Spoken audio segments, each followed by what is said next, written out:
મોસાળથી બે ભાઈઓ અયોધ્યા જવા નીકળે છે. હવે જ્યાં બે ભાઈઓ રથમાં બેસી નામ છે ડગલું આગળ ચાલ્યા, ત્યાં રથને અપશુકન થવા લાગ્યા. ભરતજીને અપશુકન દેખાવા લાગ્યા. ભરતજીએ વિચાર કર્યો કે નક્કી કંઈક બન્યું તો છે. ભરતજીનો રથ આગળ આગળ ચાલ્યો અને ઉતાવળે ઉતાવળે રથ એ સરયુના કિનારા પર આવ્યો. રથ લઈને ભરતજી મહારાજનું જે રથ છે એ સરયુના ઘાટ પર આવ્યો. એટલે ભરતજી વિચાર કરે કે જ્યારે જ્યારે હું મોસાળથી આવતો હતો ત્યારે મારી માં કઈ મારા પિતાજી બે આમાં આવે, અમને લેવા માટે આવે. આજ કેમ કોઈ દેખાતું નહીં હોય? એક બન્યું છે. ફરીથી આમ જોયું તો અયોધ્યાના પશુ અને પક્ષીઓમાં આજે તેજ નથી, બધા શોકમાં એવું દેખાય. કંઈક બન્યું છે. 100% બે રથમાંથી નીચે ઉતર્યા અને અવધની બજારમાં પ્રવેશ કરે. બજારો બંધ છે, વેપારીઓ બધા રડે છે. જેની સામે ભરતજી દ્રષ્ટિ કરે, નજર કરે, એ બધા રડવા લાગ્યા. કંઈક બન્યું તો છે, પૂછવું કોને? કોઈના મોઢા પર તેજ નથી, તમામ શોકમાં બન્યા. કંઈક બન્યું છે પણ પૂછવું કોને? વિચારતા વિચારતા ભરતજીને મનમાં એવું લાગ્યું કે સાંજનો ટાઈમ છે અને ભગવાનનો સિદ્ધાંત હતો કે રોજ સવારે 1 કલાક ભગવાન કૌશલ્યાજીના મહેલમાં બેસવા જાય. બપોરના સમયે એ સુમિત્રાના મહેલમાં બેસવા જાય અને સાંજના સમયે રોજ ભગવાન રામ કૌશલ્યાજી અને કૈકના મહેલમાં બેસવા માટે જાય. 1 કલાક ત્રણેય માતાઓને ત્યાં 1 કલાક બેસી સત્સંગની વાતો કરે. ભરતજી જ્યારે અયોધ્યામાં આવ્યા તો સાંજનો ટાઈમ છે. એટલે ભરતજી સમય જોયો, આ સમય મારા ભગવાનને કૈકના મહેલમાં બેસવાનો ટાઈમ છે. હું કોઈને પૂછું અને મને કોઈ જવાબ આપે નહીં, એમાં કદાચ તકલીફ હોય. એના એક જ કામ કરું, પહેલાં કૈકના મહેલમાં જાઓ, ત્યાં મારા ઈશ્વર ભગવાન રામ બેઠા હશે, એને હું મળી લઉં અને પછી હું જામ છું. બન્યું રામ દર્શનની ઈચ્છાથી ભરતજી કૈકીના મહેલમાં ગયા. આખી અયોધ્યા આજે શોકમાં છે. ત્યારે કૈકીને મંત્રા બંને આજે શૃંગાર કરીને બેઠા છે. જે દિવસે અયોધ્યાનું શાસન ભગવાનને સોંપવાનું હતું તે આખી અયોધ્યા આનંદમાં હતી, હરખમાં હતી. પ્રેમમાં લોકો નાચી રહ્યા હતા અને ભાત ભાતના અલંકારો કપડાઓ બધા નવા નવા પહેર્યા હતા, અતિ આનંદમાં હતા. ત્યારે બે વ્યક્તિ શોકમાં હતા. કઈ મંત્રા બે શોકમાં હતા, કાળા વસ્ત્ર પહેર્યા હતા, બે શોકમાં હતા. આખી અયોધ્યા ખુશી આનંદમાં હતી. આ બે વ્યક્તિ શોકમાં હતા અને આખી અયોધ્યા જે શોકમાં છે આ બે વ્યક્તિ આનંદમાં છે. કૈકેયી છે એ દુર્બુદ્ધિ છે અને મંથરા જે છે એ મંથરા જે દુર્બુદ્ધિ છે અને કૈકેયી એ ક્રોધ છે. ક્રોધનો ને દુર્બુદ્ધિનો સ્વભાવ છે. એ જગત ખુશીમાં હોય ત્યારે એ શોકમાં હોય છે અને જગત શોકમાં હોય તો આ બે વ્યક્તિ આનંદમાં હોય છે. એનો સ્વભાવ.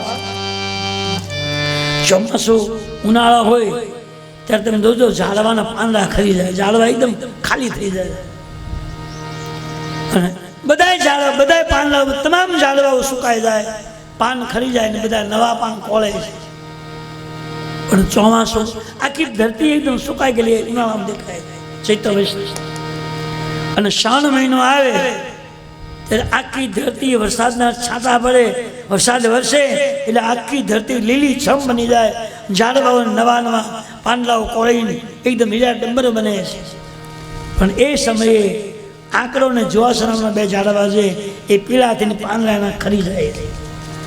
આંકડો છે ક્રોધ છે, જુવાસો છે દુર્બુદ્ધિ છે, એના પાન પીળા થઈને પડી જાય. ચોમાસામાં તમામ ઝાડવાઓ લીલા હોય, આ બે હુકાઈ જાય છે. દુર્બુદ્ધિ ને ક્રોધનો સ્વભાવ છે કે જગત ખુશીમાં હોય ત્યારે એ બે આનંદ શોકમાં હોય અને જગત શોકમાં ત્યારે આનંદમાં હોય. કઈ મંત્રા બે શૃંગાર પહેરી બેઠા છે અને ભરતજી તો રામ દર્શન માટે ત્યાં ગયા છે. અને ભરતજીને આવતા જોયા એટલે કઈ શૃંગાર પહેરેલો છે, હાથમાં આરતી લઈને દોડ્યા છે અને એકદમ દોડીને પેલા કઈ જઈએ ભરતની આરતી ઉતારી, કરહી આરતી બારહી બારા. કઈ ભરતજીની આરતી ઉતારે. આરતી શું કામ ઉતારે છે ભાઈ? આપણે આરતી કરીએ છીએ ને, તમે કરો છો કે નહીં? આપણે ઘરે ભગવાન હોય ને, ગણપતિની મૂર્તિ હોય, રાધા કૃષ્ણની મૂર્તિ હોય, રામ જાનકીજીની મૂર્તિ હોય, વિષ્ણુ ભગવાનની હોય, શાલિગ્રામ ભગવાનની હોય, આપણી કુળદેવીની હોય, બધી મૂર્તિઓ આપણે રાખીએ છીએ. તમે રાખો છો ને બધું? તમે આરતી પૂજા કરતા છો? હવાર દીવો કરો આરતી. એ આરતી શું કામ કરવાની છે ખબર છે તમને? આરતીથી શું મળે જાણો તમે? એની પાસે કઈ કાન તો હશે ને, આ કરવાનું કામ નહીં હોય કઈ, એ મતલબ તો હોય જ ને. આમ તું કઈ કરે નહીં કોઈ, તો આરતીનો મતલબ શું છે વાલા? આપણે જાણવાની કોઈ ઈચ્છા છે નહીં. હવે પહેલેથી કરતો એમ કરી નાખો ને, આપણે શું મતલબ છે? જે હોય તે ના. સમજ્યા વિનાનું કોઈ પણ કામ કરવું એ કરવું છતાંય નકામું. સમજીને તમે કોઈ પણ કાર્ય કરો ને તો એ કાર્ય નિષ્ફળ નહીં જાય વાલા. એક જ કામ એવું છે કે સમજણ ન હોય તો ગાવ તો એનું પરિણામ 100% મળે. એક નામ જ એવું છે બોલવાનું, એમાં કંઈ બંધન નહીં. બાકી બધી વસ્તુમાં ધ્યાન દેવું પડે, સમજવું પડે. સમજણ વિના કાર્યની સફળતા મળતી નથી. એક રોટલો બનાવવો હોય ને તો એમાં ધ્યાન દેવું પડે. એ રોટલાનો લોટ કેટલો છે, એમાં પાણી કેટલું નાખવું, પછી એમાં મીઠું કેટલું નાખવું, એને કેમ મહળવો, પછી કેમ એને ઘડવો, પછી કેમ તાવડીમાં નાખવો, પછી કેમ ઉઠલાવો, કેમ ફેરવો. એમાં બુદ્ધિ જોઈએ, એમાં બહુ વિચાર જોઈએ, જાણકારી જોઈએ, શીખવું પડે. સીધો રોટલો આવડે જ નહીં કોઈ દિવસ. સીધું પાણી નાખીને ડોળ નાખી જાય તો ચોંટી જાય, તાવડી ખાવું મસ્ત થઈ જાય, લેવા જવું જ ન રહે કાંઈ. એ બધું શીખવું પડે. એની પદ્ધતિનું જ્ઞાન હોવું. એમ કોઈ પણ કર્મની પદ્ધતિ છે વાલા, અને શું છે એની પાછળ કારણ એ જાણવું પડે.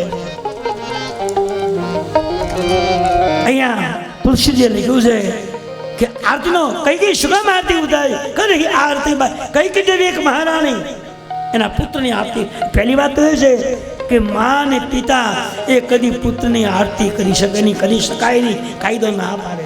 ગમે એવો દીકરો મોટો વળે હોય પણ મા બાપ એની પૂજા આરતી ન થાય, એને પગે ન પડે. કઈ આરતી શું કામ ઉતારી? આ મહારાણી ભૂલ કેમ કરી? કઈ ભૂલ નથી કરી, પણ એને મંત્રાનો સંગ કર્યો છે, દુર્બુદ્ધિનો સંગ કર્યો છે. એ સંગથી મતિ ખરાબ થઈ ગઈ છે અને કઈ પુત્રની પૂજા આરતી કરે છે. આ પહેલું કારણ. આરતીનો મતલબ શું છે ભાઈ? આરતી 3 શબ્દો છે ને. અંતરનો ભાવ ભગવાનને રજૂ કરવો, અંતરની લાગણી, અંતરનો પ્રેમ ભગવાનને સમર્પિત કરવો, એનું નામ છે આરતી. પહેલા તમે ભગવાનની મૂર્તિના દર્શન કરી લો. જે ભગવાનની તમે આરતી કરો છો એ ભગવાનનું બરાબર ધ્યાન કરો. એ ભગવાન કેમ ઊભા છે, એનું રૂપ કેવું છે, એને કપડાં કેવા પહેર્યા છે, એના હાથમાં શસ્ત્ર કયું છે, એના હાથમાં આભૂષણ કેવા છે, એના ગળામાં હાર કેવો છે, એને કેવી પીતાંબરી પહેરી છે, બધું તમે જોઈ લો. પહેલાં પછી પાત્રમાં તમે દીવો મૂકી દીવો પેટાવો. ભગવાનને કહો હે ભગવાન, જેવું દર્શન મેં જોયું છે એવું દર્શન મને દીપકમાં દેખાવું જોઈએ. અને પછી પાત્રમાં દિવેટ મૂકી દિવેલી પૂરી દીવો પેટાવો અને પછી ધીમે ધીમે આરતી. આમ ઝોકો મારે ફેરવાનો નથી, ઝોકા ઉતારે એમ આમ ફેરવે ફરકો કરીને. મેં કાલે વાત કરી હતી ને, પહેલાં ઝોકા હોય તો દવાખાના બહુ થઈ ગયા એટલે ઝોકાવાળાનું બંધ થઈ ગયું. કાથીની દોડી બનાવીને તેલમાં બોલીને ફરકો કરતા. પછી જેને લાગ્યો હોય ઝોકો એને આમ ફેરવાનો અને ટીપા પડે પાણીમાં, જો ઉતરી ગયો પાણી લાલ સોસ થઈ જાય. ઉતરો નથી, કાથીનું પાણી લાલ જ થાય. જે હોય તે આપણે મતલબ નથી કાંઈ. પણ આરતીનો મતલબ એ છે કે ધીમે ધીમે આમ ડાબે સાઈડથી ઊંચું લેવાનું, જમણી સાઈડ ઉતારવાનું. 1 આંટો, 2 આંટા, 3, 4, 5, 11, જે ફાવે તે ભગવાનનું ધ્યાન કરતા જાઓ. અને દીવા સામે નજર રાખીને તમને જે આવડતી હોય તે આરતી બોલો. અને જો તમારી આરતી સત્ય હોય, સાચી હોય, ભાવ હોય તો જે મૂર્તિના દર્શન તમે કર્યા છો એ દીપકમાં તમને દર્શન થશે. દીવામાં તમારા તમે ઝાંખી કરી શકશો. ટાઈમ લાગશે, કે આજ કરો આજ નહીં દર્શન થાય. એને માટે મહિનો 1.5 મહિનો ટાઈમ લાગશે. એ ભગવાન પ્રત્યેનો પ્રેમ જ્યારે પરિપક્વ થશે ત્યારે એ દીપકમાં તમે ભગવાનના દર્શન થશે. તાત્કાલિક થતા ને તો બધા કરી નાખે, પછી હોતા દીપ તાવ મારી દે, પણ એના માટે ટાઈમ બહુ રાહ જોવી પડે. જીવનમાં સારા કાર્ય માટે, સારી વસ્તુની પ્રાપ્તિ માટે બહુ રાહ જોવી પડે. કૈકેયીએ ભરતજીની આરતી ઉતારી છે, તો ખરેખર આરતીનો મતલબ એ છે કે આરતી આપણે ભગવાનને રાજી કરવા, માતાજીને ખુશી કરવા, કોઈ ગ્રંથોને ખુશી કરવા આપણે આરતી કરીએ. તમે જે ભાવથી આરતી કરો છો એ ભાવથી ભગવાન, કોઈ દેવતા દેવી, કોઈ શાસ્ત્ર બહુ પ્રસન્ન થાય. આ શાસ્ત્ર છે ને એ સ્વયં ભગવાનનું સ્વરૂપ, વાંગ્મય સ્વરૂપ છે એવું લખ્યું. આમાં ભગવાનનો વાસ છે. 33 કરોડ દેવતાઓ, નાના પુરાણ નિગમા ગમસ્તમ યદ રામાને ક્વચિંતો અભી શાંત સુખાય તુલસી રઘુનાથ ગાતા. 18 પુરાણ, 6 શાસ્ત્ર ને 4 વેદ આમાં સમાયેલા છે. ચરિત્રમ રઘુનાથ શતકોટી પ્રવિષ્ટમ એકૈકમ અક્ષરમ પુંસા મહાપાતક નાશનમ. સહસ્ત્રનામનું જે સ્તોત્ર છે, વિષ્ણુ સહસ્ત્રનામ રામરક્ષા સ્તોત્ર, એમાં 7મો શ્લોક આવે છે. એમાં 36 શ્લોકો છે. એમાં 7મા શ્લોકમાં લખ્યું છે કે ચરિતમ રઘુનાથ શતકોટી પ્રવિષ્ટમ એકૈકમ અક્ષરમ પુંસા મહાપાતક નાશનમ. ભગવાનનો એક એક શબ્દ કરોડ પ્રકારના દોષને ધોઈ નાખે છે, કરોડ પ્રકારના પાપને ધોઈ નાખે. આ ચોપાઈ નથી, મંત્રો છે વાલા. શ્રદ્ધાથી તમે એને સાંભળો, સમુદાયથી તમે એને ગાઓ, શ્રદ્ધાથી તમે સમજો તો તમારા કરોડ પ્રકારના પાપ એક એક અક્ષરના પૂંજામ મહાપાતક. પાતક એટલે પાપ, મહા એટલે મોટા મોટું પાપ, અઘોર પાપ કર્યા હોય એ પાપને જો ધોવા હોય તો ભગવાનની કથા ધોઈ શકે. એટલી બધી શ્રદ્ધા જોઈએ. શ્રદ્ધાથી એને તમે ખૂબ પ્રેમથી ગાઓ, ભગવાન પસંદ થશે, તમારા દોષને ધોઈ નાખશે. એ રામાયણે ગેરંટી આપી છે. આરતીનો મતલબ એ છે કે ભગવાનને ખુશી કરવાના છે. તમારા દિલમાં જે પ્રેમ ભાવ છે એનાથી ભાવથી ખુશી કરો, એની સ્તુતિ કરો. સ્તુતિ કરે ને, આમ સ્તુતિ પેલા કરી શ્રી રામચંદ્ર કૃપાળુ ભજવન હરણ ભવ ભય દારુણ નવકંજ લોચન. એ ભગવાનના વાંગમય સ્વરૂપનું વર્ણન છે વાલા. ભગવાનનું કેવું સુંદર સ્વરૂપ છે, કેવા વાખાઓ પહેર્યા છે, કેવું એનું સ્વરૂપ દેખાય છે, કેવી એની આકૃતિ છે, ભગવાન કેમ ઉભા છે, આખું વર્ણન એમાં આવે. શિર મુકટ કુંડલ તિલક ચાર ઉદાર, જો માથા પર મુંગટ પહેર્યા હોય, તિલક કર્યું હોય, ખભા પર ખેસ હોય, બધું એનું વર્ણન છે આખી સ્તુતિમાં. શ્લોકમાં ભગવાનનું વર્ણન મજા આવે છે. પ્રાર્થના બસ એમનો પ્રાર્થના છે. કરે આરતી બારહી બારા. કોઈ પણને પ્રસન્ન કરવા માટે આરતી છે. તો કઈ શું આરતી ઉતારી? તો કઈને બીક લાગી કે ભરતજીને પૂછ્યા વિના મેં વચન માગી લીધા છે, અને કદાચ મારી પર ક્રોધ કરશે તો. એટલે આરતી ઉતારો તો ભરતજી મને પ્રેમ કરે, ક્રોધ ન કરે. આરતીથી ભગવાન આપણને પ્રેમ કરે છે, આપણે એને પ્રેમ કરી શકીએ. આરતીની એવી શક્તિ છે બાળા. એમ કઈને બીક લાગી કે મેં પૂછાયું કે આપણને કર્યું છે, એટલે ભરતજી આવેશમાં ક્રોધમાં મને કદાચ ઠપકો દેશે એટલે મારશે તો. ભરતને ક્રોધ ન કરે, રાજી થઈ જાય.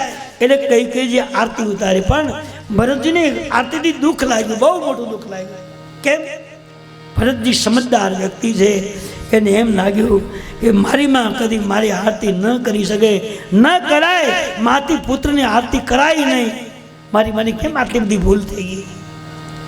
ભરતજીને એમ લાગ્યું કે મારી માની ભૂલ નથી, પણ એ મંથરાનો સંગ કર્યો છે, અને એના સંગ દોષથી એની મતિ બગડી ગઈ હોય અને મારી આરતી કરતા હોય એવું લાગે છે.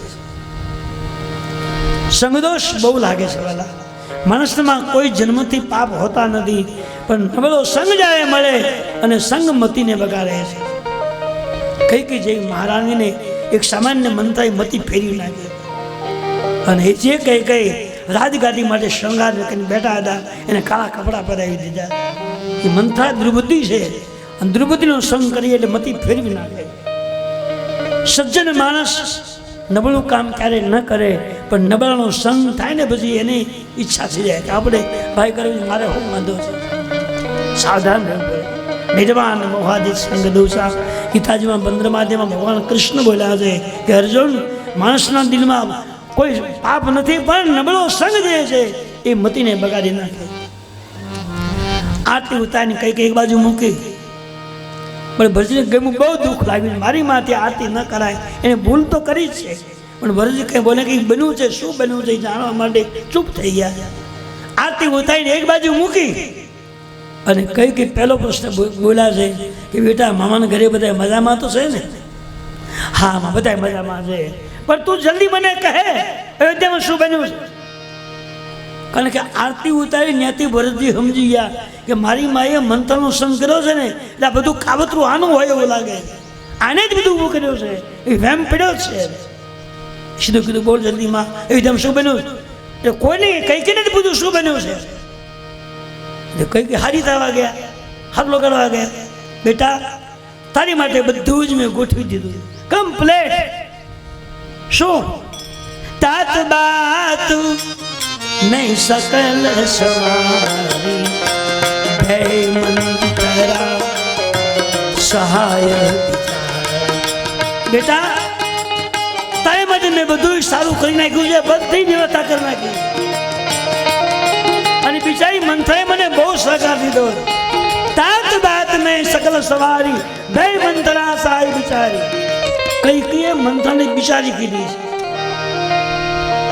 तात बात में सकल सवारी बे मंथरा सहाय बिचारी. मैं तारा માટે બહુ સારું કાર્ય કર્યું છે અને એ કામ માટે આ મંથરાએ મને બહુ સહકાર, બહુ સલાહ આપી છે. એની સલાહ પ્રમાણે મેં બધું જ ગોઠવી દીધું છે. કઈ આંગળી બતાવી, તાત બાત મેં સકલ સવારી, આ મંથરાની સલાહથી બધું મેં ગોઠવી દીધું છે. ભરતજી આંખો બંધ કરીને અવળું ફરી ગયા. કાવતરું કરનારી આ વ્યક્તિ જ છે, આના હિસાબે જ બન્યું. અને મારી માં જેવી મહાન વ્યક્તિએ આની સલાહ, મંથરાની સલાહ જો લીધી હોય તો સારું કંઈ જ ના બન્યું હોય. બધું ગોઠવ્યું, બરાબર થયું, પણ થોડીક તકલીફ. ઓલી મંત્રા સમજી ગઈ કે કૈકેયીએ મારું નામ આપ્યું છે અને કદાચ ભરતજીને ક્રોધાશી હમણાં મારો વારો પાડી દે છે. એ બધી બાઈક બહાર જતી રહી. તો નક્કી નહીં કે આયુષ્યમાં ઘા કરી લે, તલવાર તો હાથમાં હતી જ. એ બધી સમજી ગઈ, બહાર વહી ગઈ. કઈ વાત આગળ જાય બધું મેં ગોઠ્યું. થોડીક તકલીફ આવી. શું થોડુંક શું બન્યો? કચ્છ કાજ વિધિ બીચ બગારે ભૂપતિ સુરપતિ પગ પગુધારે. થોડુંક બગડ્યું. શું? આપના પિતાજી સ્વર્ગમાં ગયા. આ થોડું કહેવાય? મારા પિતાજી સ્વર્ગમાં ગયા થોડું કહેવાય? ભરતજી સમજી આને મંથરાની સલાહ લીધી ને એટલે એને થોડુંક જ લાગે, એના પ્રેમ હવે નથી રહ્યો. ભરતજીને ક્રોધ આવ્યો અને ભરતજી બોલ્યા કે માં મેં તને ક્યારેય કીધેલું ખરું? કઈ કહ્યું મેં બધું ગોઠવ્યું, થોડુંક બગડ્યું છે. ના ભરતજી ના, ભાઈ ખોટી વાત છે. કેમ? મારા પિતાજી સ્વર્ગમાં ગયા હોય એ વાત હું માનવા સંમત નથી. કેમ? મારા પિતાજીનું મૃત્યુ થયું હોય, સ્વર્ગમાં જો ગયા હોય તો મારી માં શણગાર ન પહેરે, આભૂષણો ન પહેરે, આવા કિંમતી કપડાં ન પહેરે, એને શોકમાં રહેવું પડે. આ ખોટી વાત છે. આતું નથી લાગતું મને. હવે કઈ લાઈટ થઈ કે મારી ભૂલ તો છે, પણ આમાં કોનો વાત છે ખબર? મેં મંત્રાની સલાહ લીધી જ મારી ભૂલ છે, બરાબર ન લેવી. હવે પસ્તાવો હું કામ ના, ટાઈમ વહી ગયો છે. બે ભાઈઓ શત્રુઘ્નજી ભરતજી કાલે ભરતજી બોલે હાલો ભાઈ હવે આપણે અહીં રહેવું બરાબર નથી, આપણે કૌશલ્યજીના મહેલમાં જઈએ. હવે બે ભાઈઓ કૈકેયીના મહેલમાંથી બહાર નીકળે. ભરતજી બોલ્યા કે માં, કૈકેયી એમ બોલ્યા કે બેટા તને સાચી વાત કહું છું, બને નહીં ખોટી વાત. અને બન્યા તો કારણ એટલે કૈકેયીએ કહ્યું કે ભરતજી સાંભળો, તમારા પિતાજી પાસે ઘણા સમય પહેલાના મારા બે વચનો પડ્યા હતા અને મેં માગ્યા નથી, થાપણમાં મૂકેલા હતા. અને મેં એને કીધું કે મને જરૂર પડશે ત્યારે માગી, તો આજ મારી ઈચ્છા થઈ અને મેં વચન માગ્યા. શું? પહેલા વચનમાં મેં એ માગ્યું, આપણા પિતાજી અયોધ્યાની ગાદી રામજીને સોંપી રહ્યા હતા. બધું જ કમ્પ્લીટ થયેલું, બેસે ત્રીજી વાર બધું તૈયાર થઈ ગયેલું હતું. અને મારી ઈચ્છાથી મારે વચન માગવા છે. સમીને જોઈને મેં વચન માગ્યા અને પહેલાં વચન અમને એ માગ્યું કે જે રાજગાદી રામજીને મળવાની છે એ રાજગાદી મારા પુત્ર ભરતને મળવી જોઈએ. ભરતજીએ કહ્યું કે મા મેં તને ક્યારેય કહેલું ખરું કે મારી બધે ગાદી મળવી જોઈએ? આપણે કોઈ દિવસ ચર્ચા કરેલી ખરી? તે શું કામ માગ્યું? મને એમ થાય છે કે મારા પિતાજીએ તમારી પર વિશ્વાસ કેમ મૂક્યો? આના પર વિશ્વાસ ના કરાય.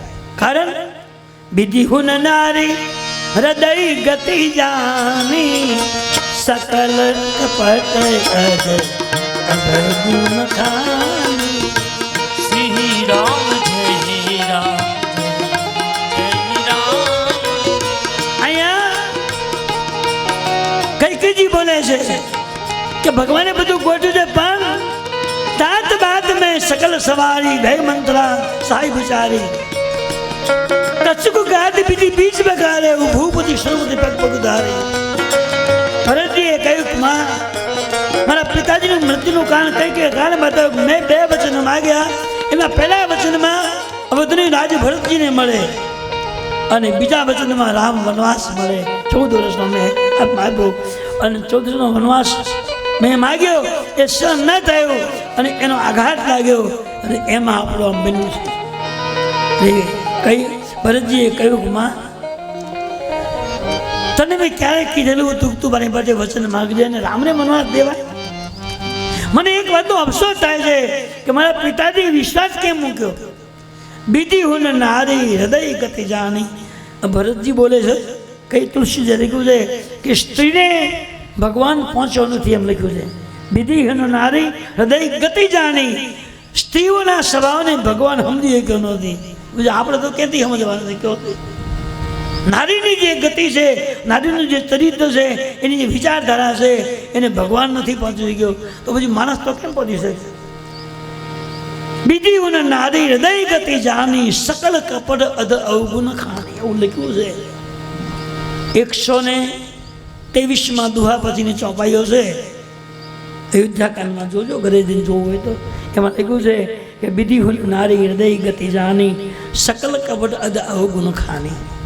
સ્ત્રી જે છે અવગુણની ખાણ છે, એવું થાળી કરી શકે. વનવાસ જો મળ્યો હોય તો મંત્રા એક સ્ત્રી છે અને એને સંગ કર્યો કૈકેયીનો.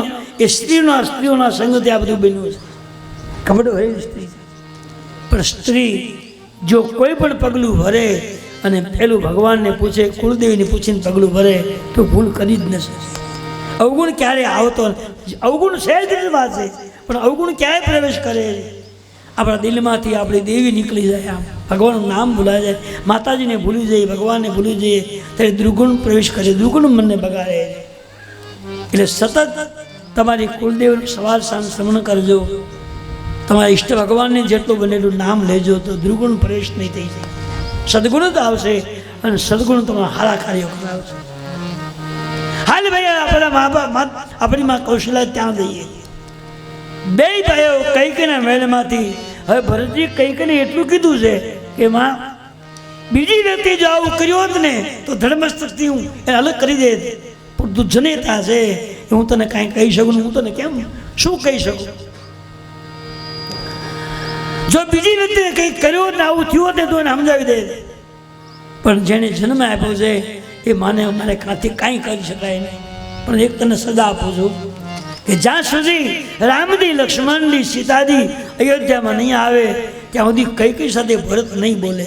તારી એને વાત નહીં કરું, બોલાવું છું ત્યાં સુધી મારી માં કૌશલ્યા, હું કૌશલ્યાને માં કહી અને કોઈ પણ વાત મારે પૂછ્યો હશે હું કૌશલ્યા તને હું પૂછીશ નહીં, તને મળીશ પણ નહીં. આ તને સજા આપું. ભરતજીએ કહ્યું કે માં હવે હું કૌશલ્યા મહેલમાં જાઉં છું ને 2 ભાઈઓ તો નીકળે છે.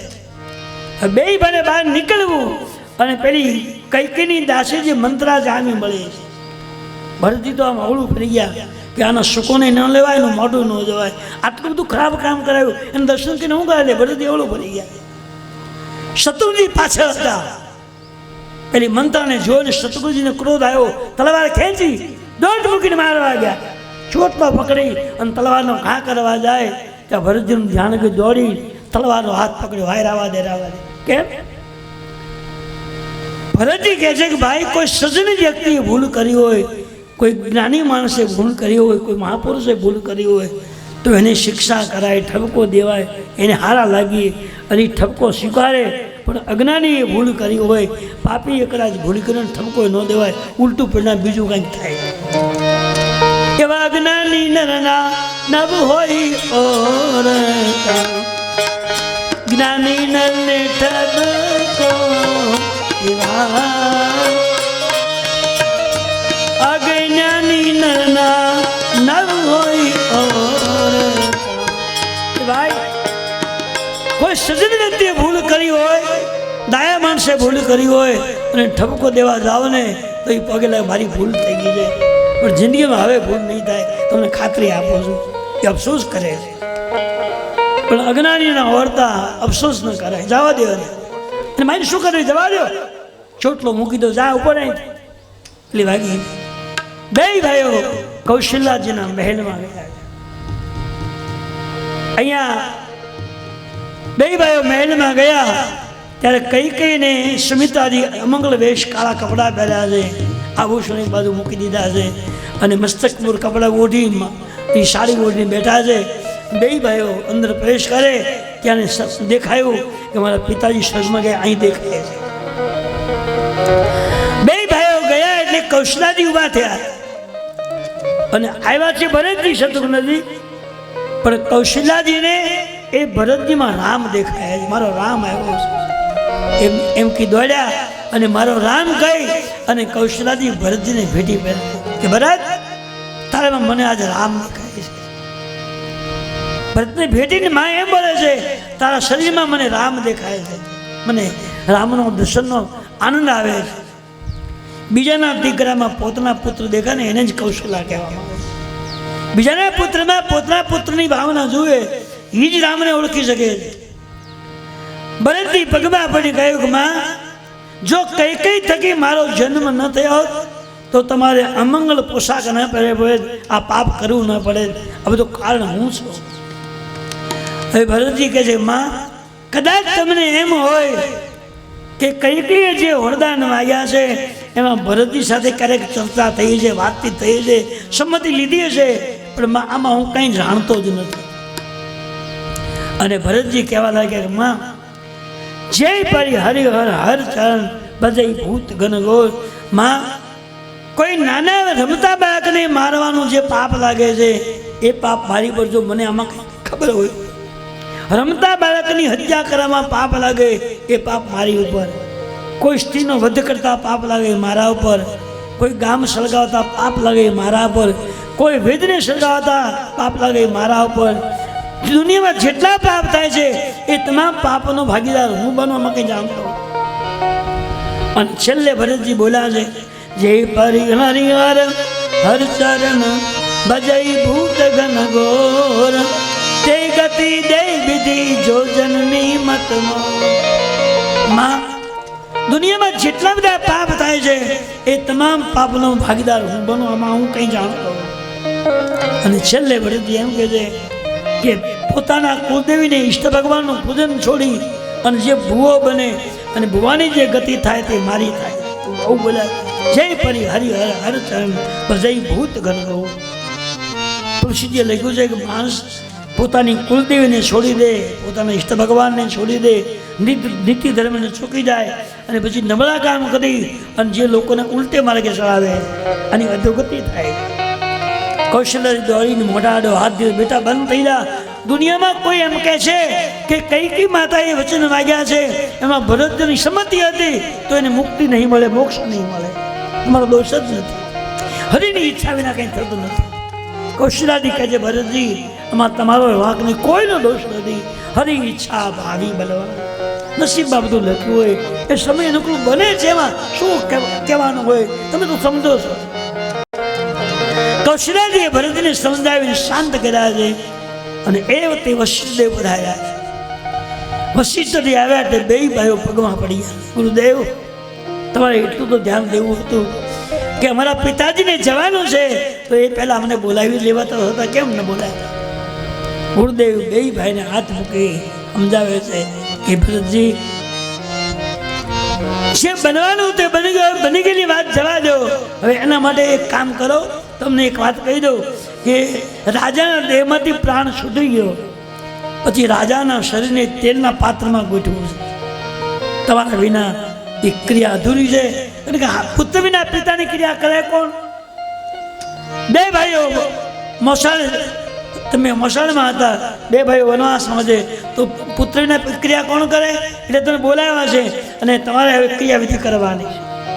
બે ભાઈઓ બહુ રવા લાગ્યા છે. વશિષ્ઠજીએ સમજાવીને બેને શાંત કર્યા. સતીઓને સૂચના આપી કે રાજાના દેહને એ પાત્રમાંથી બહાર લઈ આવો. સુંદર એક સિંહાસન ગોઠવ્યું છે. દેહને બહાર કાઢી સુગંધિત જલથી સ્નાન કરાયું છે, શણગાર કર્યો છે, કપાળમાં તિલક કર્યું છે, વસ્ત્રો પહેરાવ્યા છે અને રાજાના દેહને એક સુંદર સિંહાસન ગોઠવ્યું છે. બંને ભાઈ બહુ રડે છે. વશિષ્ઠજી સમજાવીને બધાને શાંત કરે. વશિષ્ઠજી હુકમ કર્યો, અવધવાસીઓને મંજૂરી આપી અને તમામ અવધવાસીઓ હાથમાં પુષ્પ લઈ રાજાના ચરણે પુષ્પ મૂકી એની વંદના કરે છે, એને પુષ્પાંજલિ આપે છે. રાજાના શરીરને પુષ્પાંજલિ આપી છે અને આખો અવાજ સમાજ રડી રહ્યો, અયોધ્યા સમાજ. વશિષ્ઠે બધાને સમજાવીને શાંત કર્યા. ભરતજી, તમારી રાજ્ય ક્રિયાવિધિ તમારે કરવાની છે. હવે વશિષ્ઠજી તો ઠીક છે, પણ તમામ સંતોની ઉપસ્થિત થઈ છે. રાજાના દેહનો ત્યાગ થયા પછી સમાચાર સાંભળી તમામ મહાત્માઓ આવ્યા, ઋષિમુનિઓ સંતો એકત્રિત થવા લાગ્યા. તમામ સંતો ઋષિમુનિઓ આવ્યા એટલે વશિષ્ઠજીએ બધાને પ્રશ્ન કર્યો કે રાજા દશરથજીની અંતિમ યાત્રા માટે શું કરવું છે, કઈ યોજના ગોઠવવી છે? તો અવધના જે સંત મહાત્માઓ હતા, મહાપુરુષો હતા, એને કહ્યું કે વશિષ્ઠદેવ, જેને ત્યાં રામ જેવા દીકરા હોય અને જેની કીર્તિ ચારે લોકમાં ગવાતી હોય એની યાત્રા જેવી તેવી ન હોવી જોઈએ. તો અમે બધાએ સંતો એકત્રિત થઈ અને ભગવાન વૈકુંઠવાસીને અમે પ્રાર્થના કરીએ અને વૈકુંઠમાંથી દિવ્ય વિમાન એની બધા માટે મગાવ્યું. તમામ સંતોએ વૈકુંઠના દેવને પ્રાર્થના કરી, વિષ્ણુ ભગવાનને, અને સંતોની પ્રાર્થના સાંભળી અને વૈકુંઠમાંથી એક દિવ્ય વિમાન નીચે આવ્યું છે. અયોધ્યાના દ્વારો આવ્યું છે. એમાં જોયું તો ચંદનના કાષ્ઠ ભરેલા, ચંદનના લાકડાથી વિમાન ભરેલું. વશિષ્ઠજીએ હુકમ કર્યો કે વૈકુંઠમાંથી દેવતાઓ દ્વારા રાજા દશરથની અંતિમ ક્રિયા માટે એ વિમાન પશુપનાનું આવ્યું છે અને એ વિમાન ચંદનના કાષ્ઠથી ભરેલું છે. એ ચંદન સરયુ કિનારે પહોંચાડો. એ ચંદનના જે લાકડાઓ છે એ સરયુ કિનારે ગોઠવ્યા છે. અને હવે વશિષ્ઠજી સંતોની સલાહ લીધી કે રાજા માટે હવે શું કરવું. આખી અવધના નર નારીઓએ મહારાજને પુષ્પાંજલિ આપી, દિવ્ય સ્નાન કરાયું, શણગાર પહેરાયો, તિલક કર્યું અને મહારાજના દેહને એ વિમાનમાં ગોઠવું છે. સમાજ હરિનામ ગાતા ગાતો પાછળ અને વિમાન ધીમે ધીમે આગળ આગળ અને સમાજ પાછળ પાછળ. રઘુપતિ રાઘવ રાજા રામ પતિત પાવન સીતારામ. રઘુપતિ રાઘવ રાજા રામ પતિત પાવન સીતારામ. રઘુપતિ રાઘવ રાજા રામ પતિત પાવન સીતારામ. રઘુપતિ રાઘવ રાજા રામ પતિત પાવન સીતારામ. આ તમને ગવડાવવા હાટું બોલું છું, તમારે ખાવાનું છે. અને અત્યારની તો પછી કેદી ગાશો, દિવસો પૂરા થવા આવ્યા. છૂટું મન મૂકો અને તમને કંઈ થાય તો હું બેઠો છું અહીંયા, મન મૂકીને ગાઓ. આપણે ગાવા માટે સમય આપ્યો છે, થોડુંક તો ગાવાનો.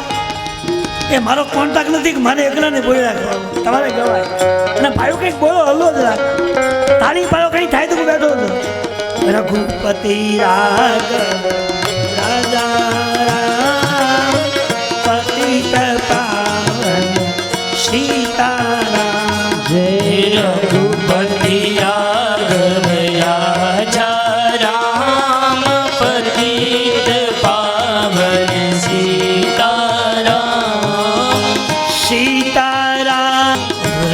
પતિ રાઘવ રાજા રામ પતિત પાવન સીતારામ જય રઘુપતિ રાઘવ રાજા રામ પતિત પાવન સીતારામ શ્રી રામ જય રામ જય રામ શ્રી રામ જય રામ જય જય રામ. ભગવાનનું સ્મરણ કરતા કરતા એ યાત્રા જે છે અવધમાંથી નીકળી અને સરયુના ઘાટ પર ગયા. વશિષ્ઠજીની સૂચના પ્રમાણે સરયુજીને કિનારે ચંદનના કાષ્ઠ ગોઠવ્યા છે અને યાત્રા એ હરિનામ કીર્તન સાથે સરયુજીના ઘાટ પર પહોંચી છે. વશિષ્ઠજીની સૂચના પ્રમાણે ભરત મહારાજને શતઘ્નજીએ એના પિતાના દેહને લઈ અને ચંદનના કાષ્ઠ પર સોડાવ્યું છે. બધી વિધિ વિધાન જે વશિષ્ઠજી કરાવતા ગયા ભરતજી ને બે ભાઈ વિધિ વિધાન કર્યું છે. તુલસીજી લખ્યું છે એગી વિધિ દાન ક્રિયા સબ નહીં વિધિવત નાય તિલાંજલિ દી. વશિષ્ઠજી બધી વેદની વિધિ વિધાન કરાવ્યું છે. બે ભાઈ વિધિ વિધાન કર્યું છે અને રાજાના દેહને અંતિમ સંસ્કાર વિધિ કર્યો. અંતિમ ક્રિયા કર્યા પછી બધા વ્યક્તિ અવધવાસીઓએ શ્રીજીમાં સ્નાન કરી અને રાજાને તિલાંજલિ આપી. એહી વિધિદાન ક્રિયા સબ કિન શ્રી રામ જય રામ જય જય રામ. એધી વિધિદાન ક્રિયા સબ કિન વિધિવત નાય તિલાંજલિ દી. અવધવાસીઓ પતિ છે ભરતજી શત્રુજી બે ભાઈઓએ પિતાજીની ક્રિયાવિધિ વશિષ્ઠજી સૂચના આપતા ગયા એ રીતે બે ભાઈ તમામ ક્રિયાઓ કરી અને રાજાના શરીરની અંતિમ ક્રિયા કરી. અંતિમ વિધિ થયા પછી બધાએ શરીરમાં ઉતરી સ્નાન કર્યું છે. એ વિધિ દાહ ક્રિયા સબકીની વિધિવત નહાય તિલાંજલિ દીની. બધા લોકોએ પુષ્પ લઈ સ્નાન કરી રાજાના દેહને તિલાંજલિ આપી છે. અવધવાસીઓ બધા અયોધ્યામાં આવ્યા છે અને ભરત મહારાજ અને શત્રુજી બહુ રડે છે. બે ભાઈઓને બાજુમાં બેસાડી અને વશિષ્ઠજી સૂચના આપે છે કે હે ભરતજી શત્રુઘ્નજી શું કામ રડો છો? કારણ કે કોઈ વ્યક્તિ આ લોકમાંથી પરલોકમાં ગયો હોય એની પાછળ રડવું નહીં જોઈએ. તુલસીજી ના પાય રડાય નહીં. અને તમે ગમે ત્યાં રડો તો ગયેલો માણસ પાછો આવ્યો દાખલો છે ક્યાંય? એવો દાખલો કરે કોઈ બહુ રોયા પેલો પાછો આવ્યો ના. આપણો ને એનો સંબંધ પૂરો થઈ ગયો એટલે પછી કઈ પાછો આવે નહીં. એની પાસે રવાથી કોઈ ફાયદો થતો નથી. વશિષ્ઠજી કહે છે કે હે ભરતજી શત્રુઘ્નજી કોઈ માણસ આ લોકમાંથી પરલોકમાં ગયો હોય એની પાછળ રડવું નહીં જોઈએ. એની પાછળ પ્રભુનું ગુણગાન ગાવું જોઈએ. ભગવાનનું નામ લેવાથી ગયેલા આત્માનું કલ્યાણ થાય છે અને એ નામ બોલવાથી તમારું પણ કલ્યાણ થાય. બાલકની અંદર એક ચોપાઈ આવે છે એમાં ભગવાન શિવજી બોલ્યા અને શિવજી ચોપાઈમાં બોલ્યા છે એક નામ તપસ્તી હતારી.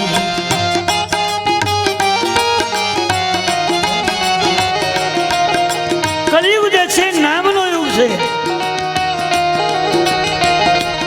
અને નામ લેવાથી તમારું કલ્યાણ છે અને જનાનું પણ હિત છે.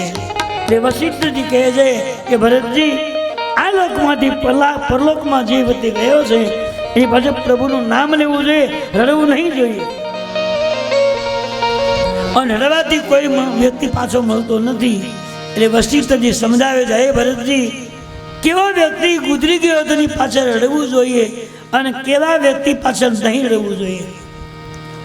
એ વશિષ્ઠજી ચારે વર્ણોને વર્ણવ્યા છે. પહેલું કેવો બ્રાહ્મણ બુદ્ધિ જાય તો રડવું જોઈએ. સોચિય પુત્ર જો બેડ બીના તજી નિજ ધર વિષય લય શ્રી રામ જય રામ જય જય રામ. વસિષ્ઠજી કહે છે કે ભરતજી ભાઈ સાંભળો, ચારે વર્ણ બ્રાહ્મણ, ક્ષત્રિય, વૈશ્ય, શૂદ્ર એમાંથી કોની પાછળ રહેવું અને કોની પાછળ નહીં રહેવું. પહેલો નંબર આપ્યો છે બ્રાહ્મણનો. સોચિયા વિપ્ર બેદ બીના તજી નિજ ધરણ વિષય લય. શ્રી રામ જય રામ જય જય રામ. જેને ભગવાનને બ્રાહ્મણ કુળમાં જન્મ આપ્યો હોય પણ એને બ્રહ્મકર્મ ન કર્યો હોય, સાધના ઉપાસના ન કરી, નીતિને માર્ગે ચાલ્યો ન હોય, અનિતના રસ્તા પર ચાલ્યો હોય, આવો બ્રાહ્મણ જો ગુજરી ગયો હોય તો એની પાસે ખૂબ વેડવું જોઈએ. પણ સત્કર્મ કરતા કરતા જે આ લોકમાંથી ગયો હોય, પુણ્ય કરતા કરતા, દાન કરતા કરતા, પ્રભુનું ભજન કરતા કરતા ગયો હોય, એવા બ્રાહ્મણની પાસે હરિનામ ગાવું જોઈએ, રડવું નહીં જોઈએ.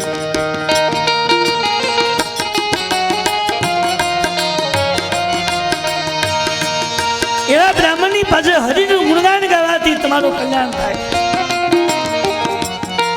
પછી કેવો ક્ષત્રિય ગુજરી ગયો રડવું જોઈએ. સોતિય નૃપતિ જો નીતિ ન જાના જેહી ન પ્રજા પ્રિય પ્રાણ સમા. નૃપ કહેતા રાજા, કેવો ક્ષત્રિય ગુજરી ગયો એની પાસે રડવું જોઈએ કે સોતિય નૃપતિ જો નીતિ ન જાના. બ્રાહ્મણ સાધના ન કરી હોય, ઉપાસના ન કરી હોય, ભજન ન કર્યું હોય, નીતિથી જીવન ન જીવ્યો હોય, સત્કર્મ અને સાધનાઓ ન કરી હોય અને એમને બ્રાહ્મણ જો પરલોકમાં ગયો હોય તો એની પાછળ રડવું જોઈએ. પણ સાધના અને ઉપાસના અને સત્કર્મ કરતા ગયો હોય એ બ્રાહ્મણ પાસે પ્રભુનું ગુણગાન રડવું નહીં જોઈએ. સૌથી નૃપતિ જો નીતિ ન જાના જૈન પ્રજા પ્રિય પ્રાણ સમાના. જેનો ક્ષત્રિય કુળમાં જન્મ થયો હોય, જેને પ્રજાને સુખ ન આવ્યું, જૈન પ્રજા પ્રિય પ્રાણ સમાના. રાજાએ, ક્ષત્રિયોએ એની પ્રજાને સંતોષ ન આપ્યો, સુખ ન આપ્યું, પ્રજાને દુઃખ આપ્યું હોય, નીતિ પ્રમાણે રાજ ન ચલાવ્યો હોય, અનીતિના માર્ગથી ચાલ્યો હોય, આવો ક્ષત્રિય ગુજરી ગયો તો રડવું જોઈએ. પણ નીતિને પગલે ચાલ્યો હોય અને સમાજનું હિત કર્યું હોય એની પાસે હરિના ગુણગાન ગાવા જોઈએ. ત્રીજો નંબર આપે છે વૈષ્ણવ. સૌથી અબાયસ કૃપન ધનવાન જો ન અતિ ભગતિ સુધા.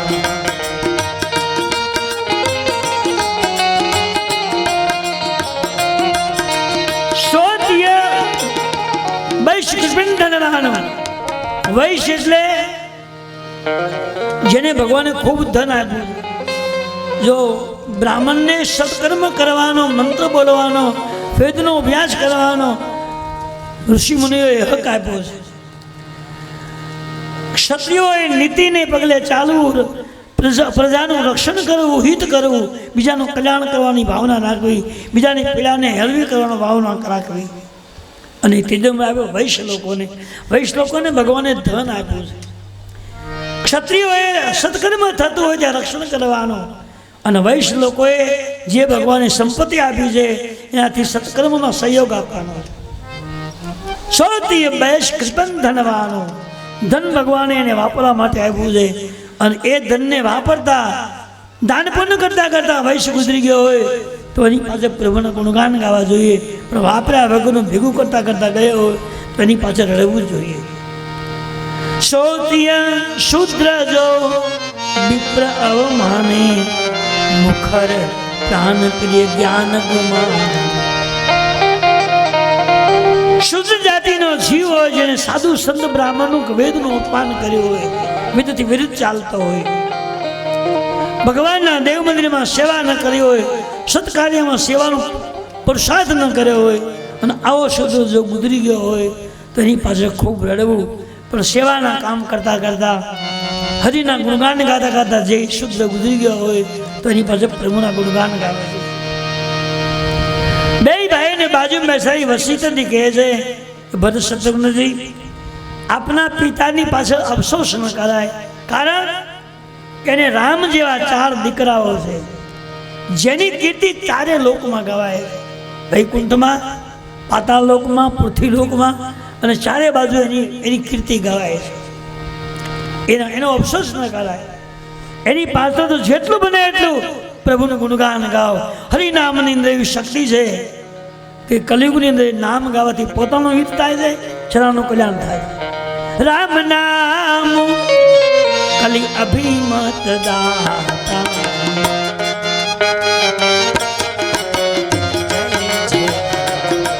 અહીંયા શિવજી એક ચોપાઈ બોલ્યા છે, પાર્વતીને કહી છે કે હે ભવાની, કલિયુગમાં રામ નામ શું કરે છે, રામ નામથી શું થાય છે?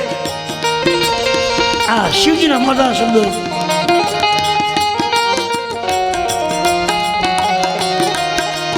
રામ નામ કલી અભિમત દાતા, હિત પર લોક લોક પિતા. હરે શ્રી રામ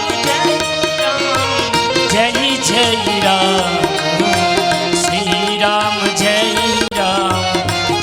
જય રામ. રામ નામ કલી, હું તમે બેઠા છીએ એ કલિયુગનો સમય છે, અને આ કલિયુગમાં તમે જેટલા નામ ગાઓ એનો બહુ જ મહિમા છે. શિવજી ભવાનીને કહે છે પાર્વતીજી, કલિયુગમાં કોઈ પણ વ્યક્તિ ગુજરી ગયો એની પાછળ ગુણગાન ભગવાનના ગવાય, કારણ કે એમાં 2 ફાયદા છે. તમે નામ લ્યો તો જનાર આત્માનું કલ્યાણ છે અને તમારું સાથે કલ્યાણ છે. આપણે બોલીએ એના માટે તો એનું તો કલ્યાણ છે જ, એને મોક્ષ મળે છે, પણ સાથે સાથે આપણું પણ કલ્યાણ છે. હિત પર લોક લોક હિત માતા. અને બીજી વાત એ છે કે આપણા કોઈ વડીલો પૂર્વજો ગુજરી ગયા હોય અને એ કોઈ ગયેલા જીવને મોક્ષ ન મળ્યો, એના કર્મથી ભટકતો હોય, અને તમે હરિનામ ગાઓ તો ભટકતા જીવને મોક્ષ મળે છે. એ તાકાત મંત્રોની અંદર છે. રામ નામ કલી અભિમત દાતા, હિત પર લોક લોક પિતુ માતા. આપણા વડીલો, આપણા પૂર્વજો પરલોકમાં ગયા હોય, અને કદાચ જો કે આપણે તો કંઈ ચિંતા છે નહીં, કારણ કે બહુ કરી ગયા છે સારું, એટલે આપણા પૂર્વજો તો લહેર કરતા હશે, ક્યાંય ગમે ત્યાં ગોઠવાઈ ગયા છે, સારી જગ્યા મળી ગઈ, કારણ કે આટલી બધી મોટી ઉપાસનાઓ કરી હોય એની ક્યારેય તકલીફ જ ન હોય. આ બધી કથા કોના માટે નથી? કંઈ ગાતા નથી એને માટે છે. નથી સારું કામ કરતા, નથી સારું ભજન કરતા, નથી સારી કોઈ કથા સાંભળી એને માટે છે. તમે તો આટલા વર્ષોથી કથા સાંભળો છો, દાન કરો છો, પુણ્ય કરો છો, ક્રિયાઓ કરો છો, યાત્રાઓ કરો છો, સવારમાં જાગીને ભગવાનના ગુણગાન કરો છો. તમારે તો ચિંતા ક્યાં કરવાની છે? રામ નામ કલી અભિમત દાતા. આ તો કલિયુગનો યુગ છે. ભાવ કુભાવ અલખ આલસુ. જેટલું નામ તમે ગાઓ છો તમારો બેડો પાર થઈ ગયો, તમારે ટેન્શન જ નહીં લેવાનું. તમારા બધા પૂર્વજો, તમારા પિત્રો જે કોઈ ગયા છે નાના મોટા, બધાને મુક્તિ છે 100%. હવે તમારે શું કરવાનું ધ્યાન રાખવાનું, એને તો મોક્ષ છે જ, પણ આપણું કંઈક બગડે નહીં, રસ્તો ખરાબ ન થાય, ધ્યાન રાખવાનું. કેમ હાલવું, કેમ બોલવું, કેમ જીવવું, એ હવે બરાબર ધ્યાન રાખવાનું ટાઈમ આવ્યો. ધીમે ધીમે સમય જતો રહ્યો છે. અહીં હવે વશિષ્ઠજી 2 ભાઈઓને સમજાવે છે, અને વશિષ્ઠે કહ્યું ભરતજી,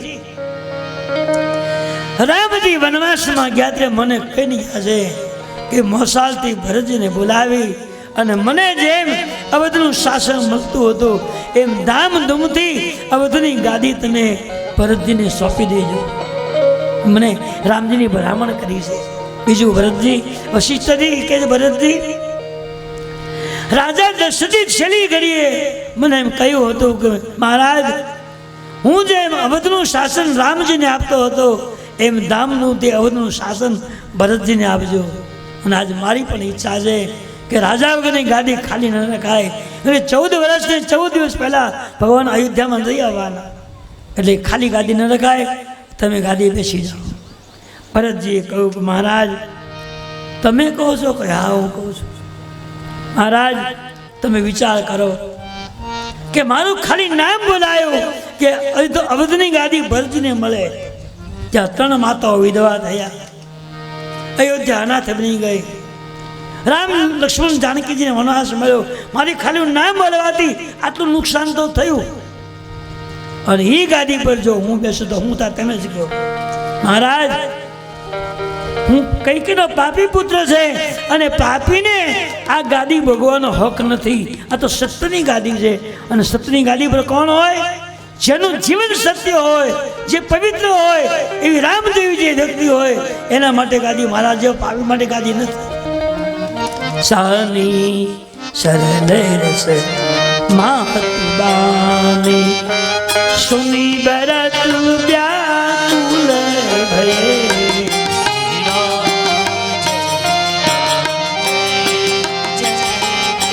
વશિષ્ઠજીએ ગાદીની વાત કરી ત્યાં કૌશલાજી આવ્યા અને કૌશલાજી બોલ્યા ભરતજી ગુરુદેવ કહે છે વાત સાચી છે, રાજાનું શાસન ખાલી ન રખાય. ભગવાન આવે તો તમે ગાદી સંભાળી લો. આજે વસ્તીની ગાદી કે હું કહું છું તમે ગાદી બેસી જાઓ. ગુરુદેવની માને પગે લાગીને ભરતજી બોલ્યા કે માં અને ગુરુજી માફ કરજો, તમે મને ગાદી માટે આજ્ઞા આપો છો પણ હું ગાદી માટે લાયક નથી.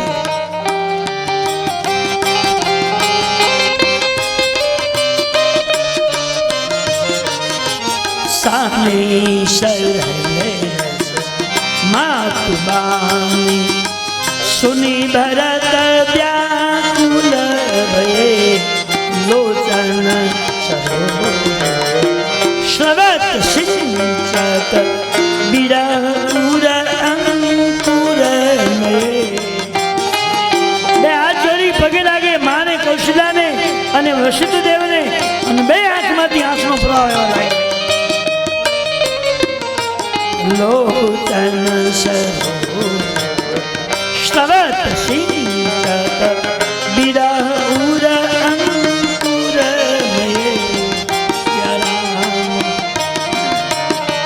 ગુરુદેવ અને માં મને માફ કરજો, તમે મને જે કંઈ આજ્ઞા આપો મારે પાળવી જોઈએ પણ આજ તમારી આજ્ઞા હું પાળી નહીં શકું. કારણ હું કૈકેયીનો પાપી દીકરો છું અને અયોધ્યાની ગાદી જે છે એ સત્યની ગાદી છે અને સત્યની ગાદી પર પાપીનો બેસવાનો હક અધિકાર નથી. હું પાપી છું, મને રાવા દે.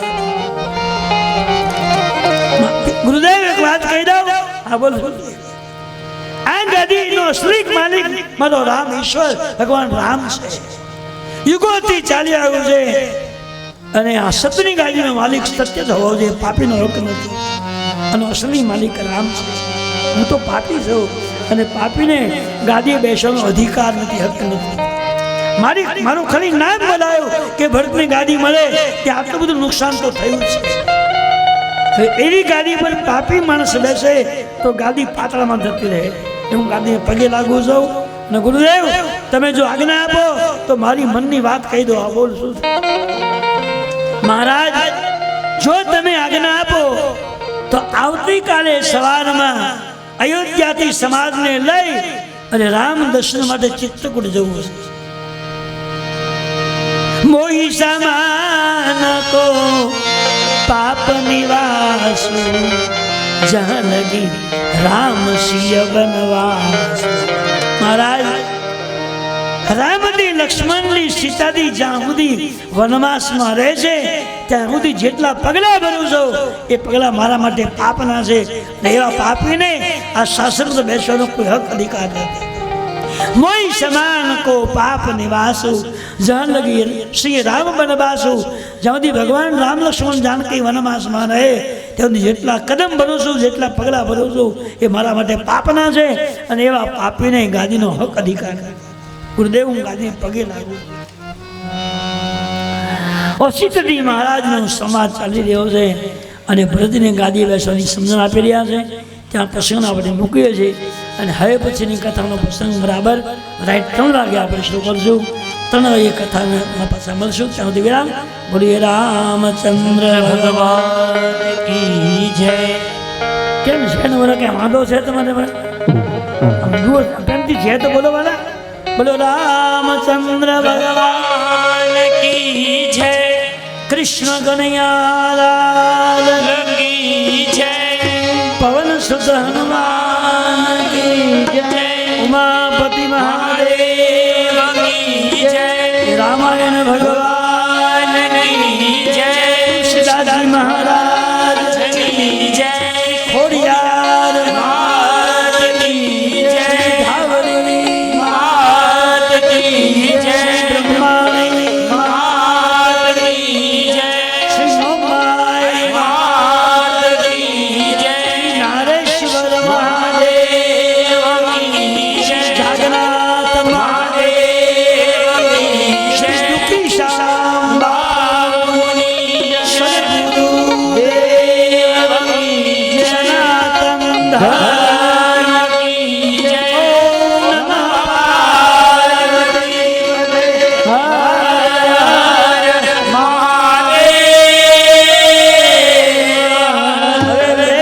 ભગવાનનું નામ ગાવાનું છે. કથા તો તમે 2 કલાક 2.5 કલાક સાંભળી ગયા.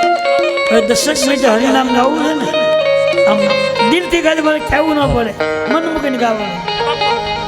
શ્રી રામ જય રામ જય જય રામ શ્રી રામ જય રામ જય જય રામ. બોલો શ્રી રામ જય રામ જય જય રામ શ્રી રામ જય રામ જય જય રામ. આજ મેં નગર બધાય નહીં બોલે ત્યાં સુધી બંધ કર્યું હતું.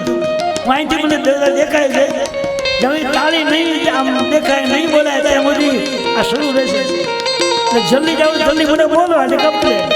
શ્રી રામ જય રામ જય જય રામ શ્રી રામ જય રામ જય જય રામ.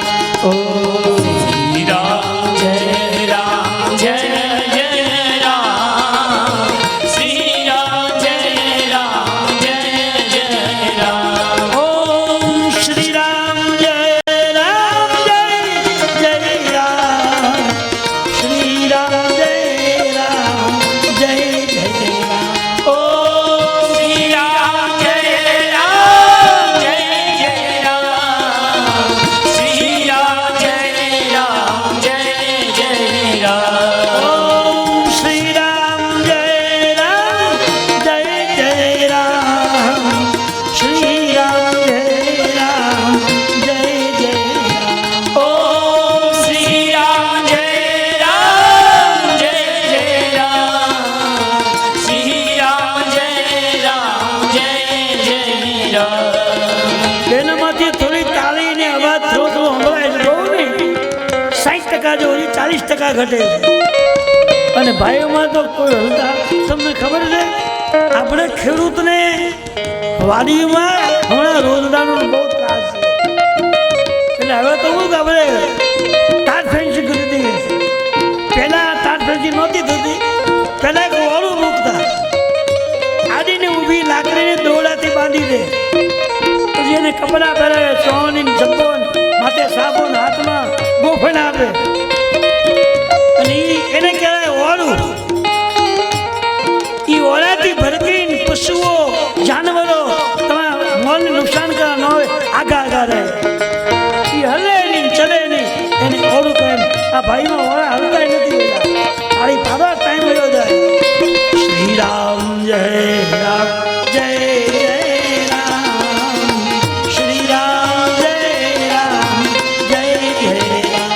ઓમ શ્રી રામ જય રામ જય જય રામ શ્રી રામ જય રામ જય જય રામ. ઓમ શ્રી રામ જય રામ જય જય રામ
અને ગલો દીપ ફૂલ થાય એમ ભાઈમાં દીપ ફૂલ થવા માંડ્યું તો મને લાગે છે કે તમે ભૂખ્યા બહુ ત્યાં આવ્યો હવા બાર જેવું થયું છે તો હવે રજા આપું છો પ્રસાદ ભોજન પ્રેમથી લઈ આવો 3 વાગે પાછા મળીશું ત્યાં સુધી વિરામ બોલ ચંદ્ર ભગવાન કી જય